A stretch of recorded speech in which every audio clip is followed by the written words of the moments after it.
કેમ છો વિદ્યાર્થી મિત્રો? દ્વિઘાત સમીકરણ જેમાં વ્યવહારિક પ્રશ્નો એટલે કે સ્વાધ્યાય 4.2 આપણે પૂરું કરેલું હતું. આજે 12મા લેક્ચરની અંદર આપણે આ કૂટ પ્રશ્નની અંદર એક તો સંખ્યાવાળા એટલે કે એકમ અને દશકના અંકો ધારવાવાળા દાખલા, જેવા દાખલા આપણે દ્વિચલ સુરેખ સમીકરણમાં પણ આવતા અને અહીંયા આગળ પણ આપણે કરવાના છે. બીજી વસ્તુ એક નવો જ કૂટ પ્રશ્ન છે કે જે વ્યવહારિક પ્રશ્ન છે એ આપણને આડાઅવળું કરીને ફેરવી શકે. તમે જૂના વર્ષની ટેક્સ્ટબુક જોશો તો એમાં પણ તમને આ પ્રકારના દાખલા જોવા મળશે. તો આજે એવા આપણે બે કૂટ પ્રશ્ન છે કે જે થોડાક કંઈક વિશિષ્ટ છે અને સમજવા લાયક છે કે જેના આધારિત ઘણા બધા દાખલાઓ આડાઅવળા આપણને ફેરવીને પૂછી શકે. તો સૌથી પહેલા આપણે એની રકમ જોઈએ કે કઈ રીતે એની અંદર ગણતરીમાં આગળ વધી શકાશે. તો પહેલા દાખલાની રકમ કઈક આ રીતે છે. જો પુસ્તકની કિંમતમાં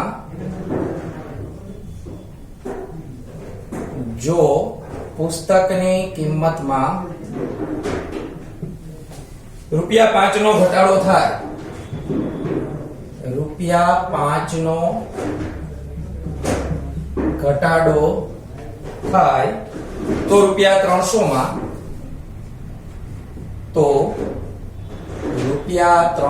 માં પહેલા કરતા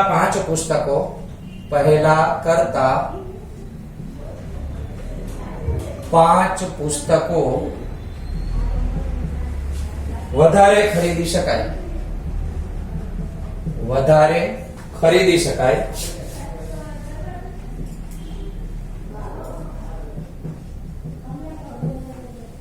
પુસ્તકની કિંમત શોધો.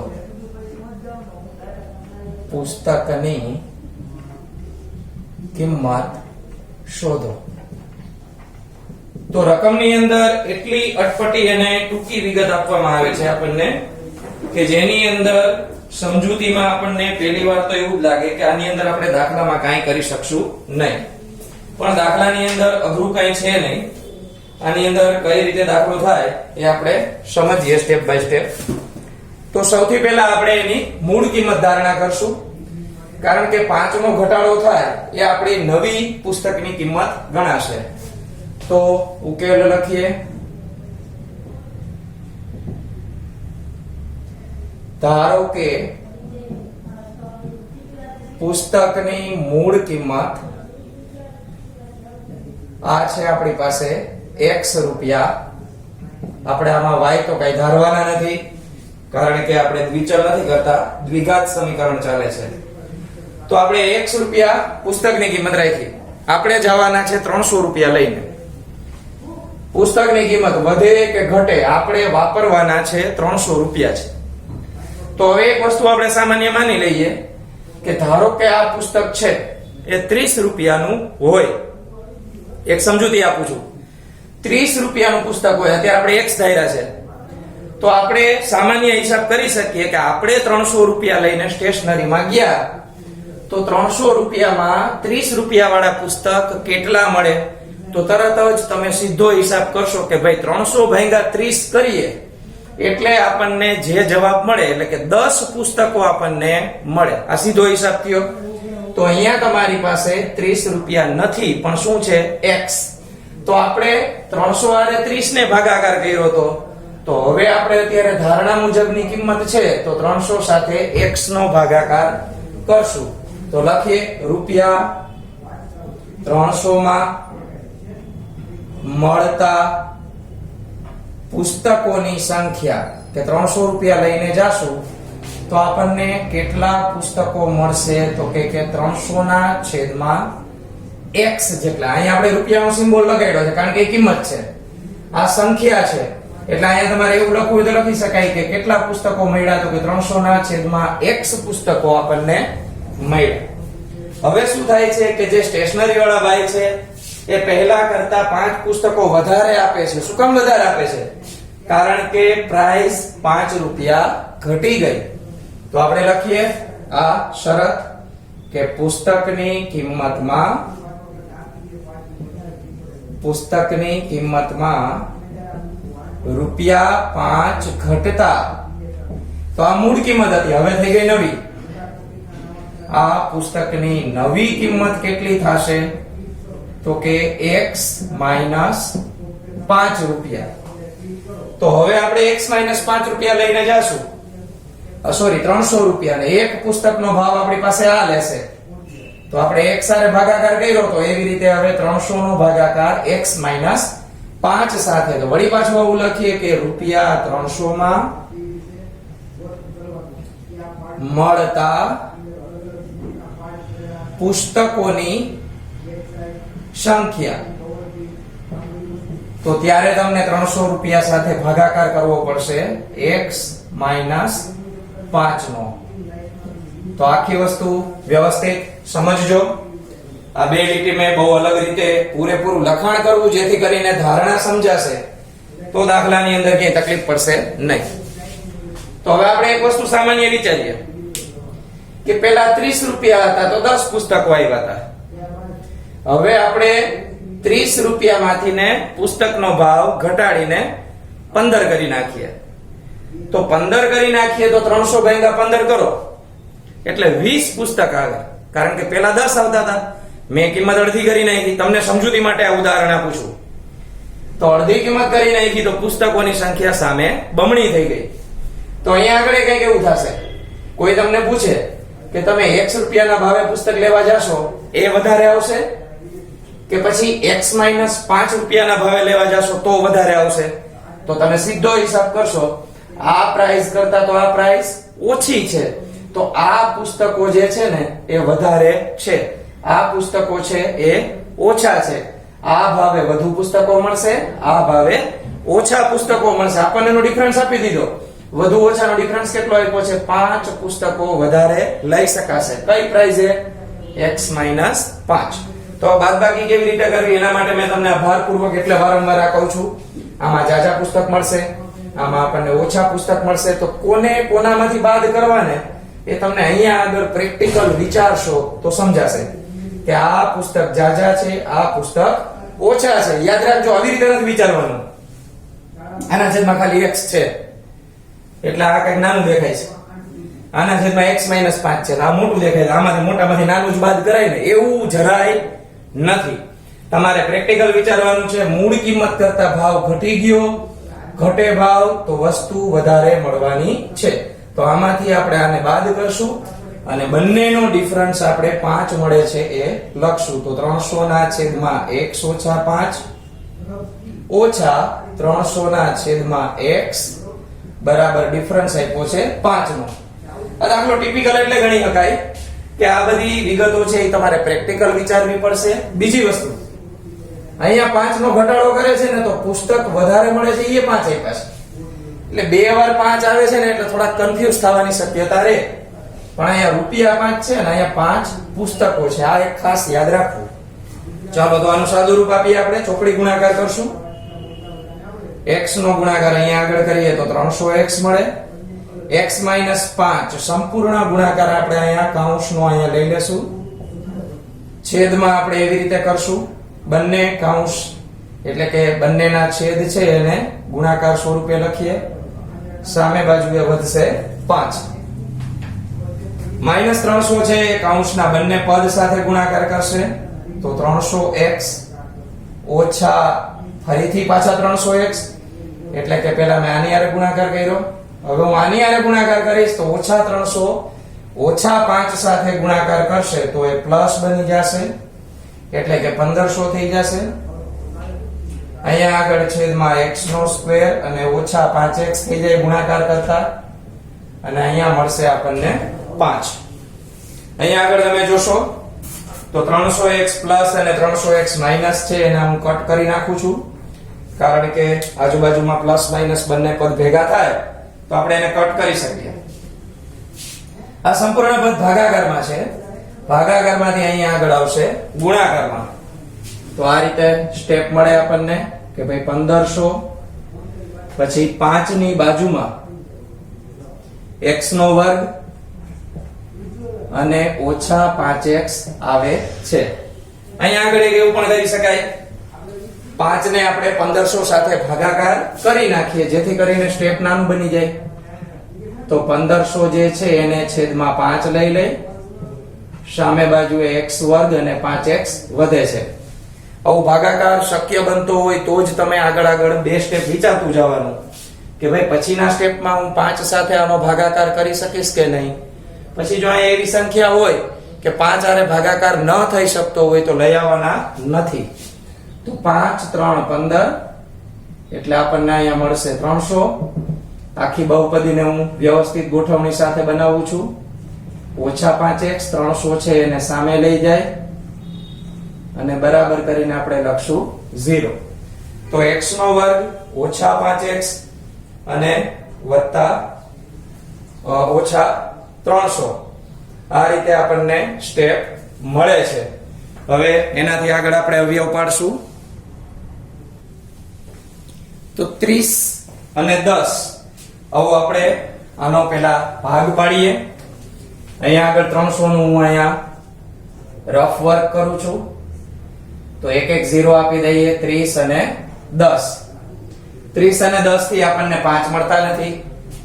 તો આપણે એવું કરીએ, આને 2 વડે ભાગાકાર કરીએ તો 15 અને 2 વડે ગુણાકાર કરીએ તો 20.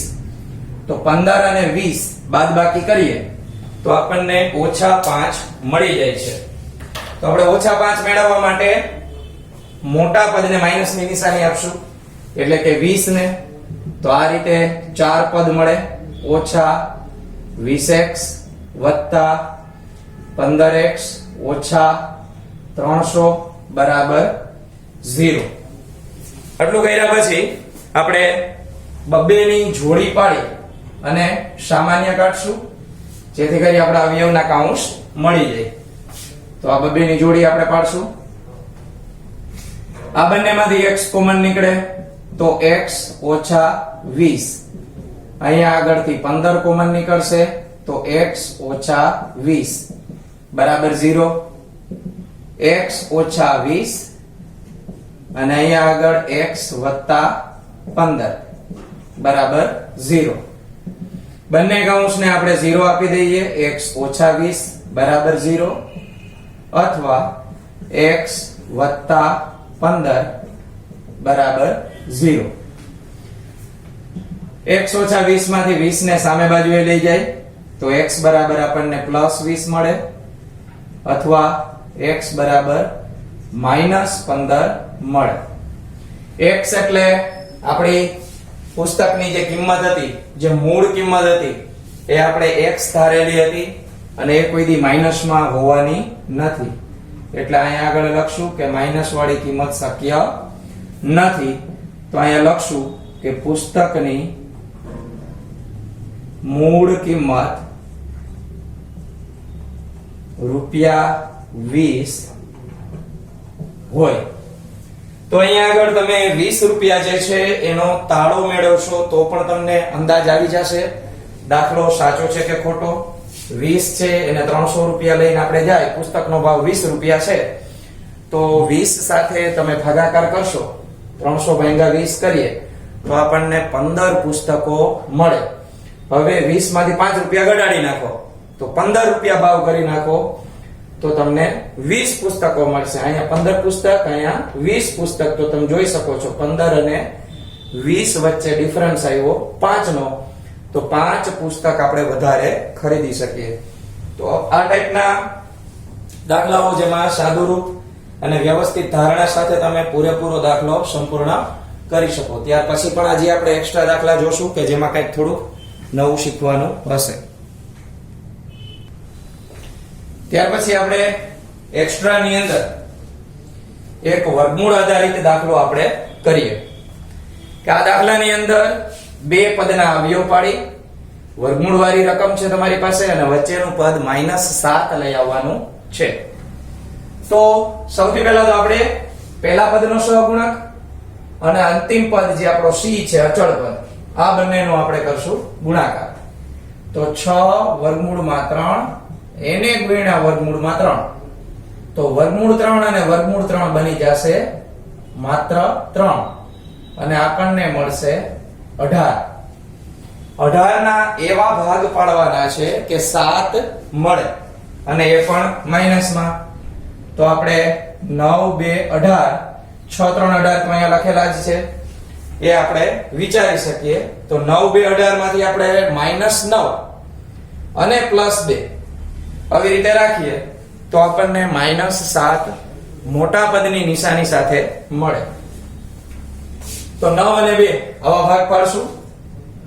તો અહીંયા લખીએ વર્ગમૂળમાં 3 x નો વર્ગ ઓછા 9x વત્તા 2x ઓછા 6 વર્ગમૂળમાં 3 બરાબર 0. હવે વાત આવી કોમન કાઢવાની. તો બબ્બેની જોડીમાં આપણે કોમન કાઢવાના છે. તો અહીંયા આગળ પણ વિદ્યાર્થીઓ ઘણીવાર એવું કરે છે કે વર્ગમૂળ 3 અને 9 આ બંનેમાંથી કાંઈ કોમન જેવું દેખાતું નથી એટલે એ કાંઈ કોમન જ ન કાઢે. પણ હકીકતમાં આનો ભાગ કઈ રીતે પાડવાનો છે એની સમજૂતી અહીંયા લઈએ. આ વર્ગમૂળ 3 x નો વર્ગ અને ઓછા 9x. આના આપણે ડિટેલમાં નીચે ભાગ પાડશું. તો વર્ગમૂળ 3 આ ટપકું કરું છું એનો અર્થ ગુણાકાર છે. આ x into x આગળ લખીએ તો કે 3 ગુણ્યા 3 અને ગુણ્યા x. હજી 3 ના ભાગ પડી શકે તો કે આ 3 એટલે વર્ગમૂળ 3 બે વખત. તો અહીંયા આગળ આપણે એમ નામ રાખશું. આ x અહીંયા વર્ગમૂળ 3 બે વખત, આ એક વખત તો 3 છે જ અને ગુણ્યા x. હવે આપણે આની અંદરથી જે સામાન્ય પદ છે એને આપણે બહાર કોમન કાઢી લેશું. તો એક વર્ગમૂળ 3 આમાં છે, એક આમાં છે. માઈનસ થી ભાગ પડે, આ પહેલો ભાગ આ બીજો ભાગ. x આમાં છે અને આમાં છે. તો આ વસ્તુ આપણે કોમન કાઢશું. તો વર્ગમૂળ 3 અને x ને કોમન કાઢીએ તો x અને ઓછા 3 વર્ગમૂળ 3. પહેલા વર્ગમૂળ 3 અને પછી 3 એવી રીતે ન લખાય. પહેલા આપણે સાદી સંખ્યા અને પછી વર્ગમૂળ વાળી સંખ્યા એવી રીતે લખશું. તો આમાંથી કોમન કઈ રીતે કાઢે એનું ડિટેલમાં અહીંયા મેં તમને સમજૂતી આપી છે, એ જોઈ લેવી. વર્ગમૂળમાં 3x અહીંથી બહાર કાઢશું x ઓછા 3 વર્ગમૂળમાં 3 વત્તા 2. આમાંથી 2 કોમન નીકળશે તો 1 x અંદર વધે. અહીંયા 2 તેરી 6 માંથી 2 બહાર નીકળી ગયા છે. તો 3 વર્ગમૂળમાં 3 આપણે કૌંસમાં રાખશું. બંને કૌંસ છે અને આપણે એક વખત લખી નાખીએ x ઓછા 3 વર્ગમૂળ 3 અને બીજો કૌંસ આપણો બનશે વર્ગમૂળ 3x વત્તા 2 બરાબર 0. ત્યાર પછી આપણે એને ઇન્ડિવિડ્યુઅલ 0 આપી દઈએ. આ હવે દૂર કરી દઈએ. તમારા સમજૂતીમાં પેન્સિલથી બાજુમાં લખવું હોય તો આ સ્ટેપ લખી શકો, એટલે નેક્સ્ટ ટાઈમ જ્યારે રિવિઝન કરો ત્યારે ખબર પડે. તો x ઓછા 3 વર્ગમૂળમાં 3 બરાબર 0 અથવા √3x વત્તા 2 બરાબર 0. ઓછા 3 વર્ગમૂળ 3 છે એને સામે લઈ જશું તો 3 વર્ગમૂળ 3 થઈ જશે પ્લસ, અને અહીંયા આગળ જોશું તો વર્ગમૂળ 3x બરાબર ઓછા 2 મળે. x બરાબર ઓછા 2 ના છેદમાં વર્ગમૂળ 3 મળશે. તો આ રીતે આપણને આના સમીકરણના 2 બીજ મળશે. તો વ્યવહારિક પ્રશ્નો અને અવયવ આવા જેટલા વધારે મેક્સિમમ દાખલા મળે એટલા કરવાના, કારણ કે 6 માર્કનું ચેપ્ટર છે એટલે કાંઈ પણ વસ્તુ ફેરવીને પૂછે તો NCERT ના કોઈ પણ પ્રશ્નના આપણે આન્સર આરામથી આપી શકીએ અને પ્રેઝન્ટેશન થોડું સારું રાખવાનું. વધારાના એક્સ્ટ્રા દાખલા અને રેગ્યુલર નવી રીત છે એ આપણે આગલા લેક્ચરમાં જોશું.